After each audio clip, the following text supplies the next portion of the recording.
So, chapter 8. The first question is explain how culture develops in small groups. Members of culture share similar interpretations and similar visions of the world.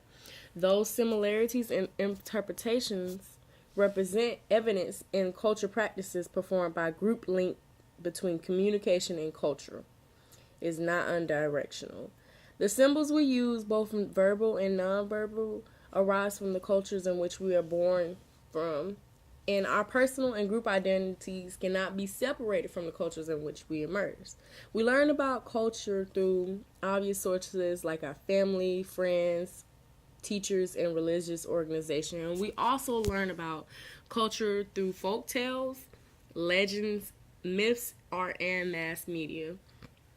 Culture and small groups are intertwined in three ways. First, different cultures have different conceptualizations of small groups and the norms of governing those groups, which will make them likely to share some similarities and differences of other cultures. Second, individual group members bring their own cultural background and experiences to the small group, which will exhibit similarities and differences among the members. So that'll be good because then you'll have a mix of different cultures and be able to come up with different ideas because you have different cultures that have different norms.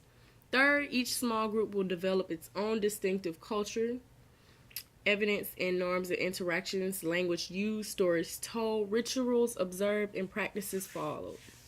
Different cultures also have different definitions for groups and will have different ways of determining who can belong to that particular group and what behaviors are acceptable within the specific groups and the levels of conflict allowed in the group and the norms for the group interaction. Different cultures define groups and criteria for the members and behaviors in different ways.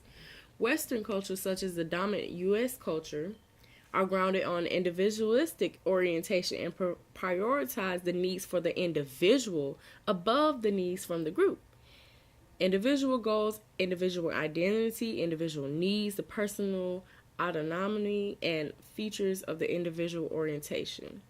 Thus, so U.S., we're more concerned with protecting the rights of the individual as well as making individuals accountable for their own actions. In contrast, Eastern cultures such as Indonesia and Chinese cultures are grounded on a collectivist orientation and they think of things more of a group before the individual. So it's more as group identity, group rights, intra-group harmony, collaboration, and the group needs characterize the collectivist of the orientation. So the next question is describe how effective leadership is accomplished in small groups.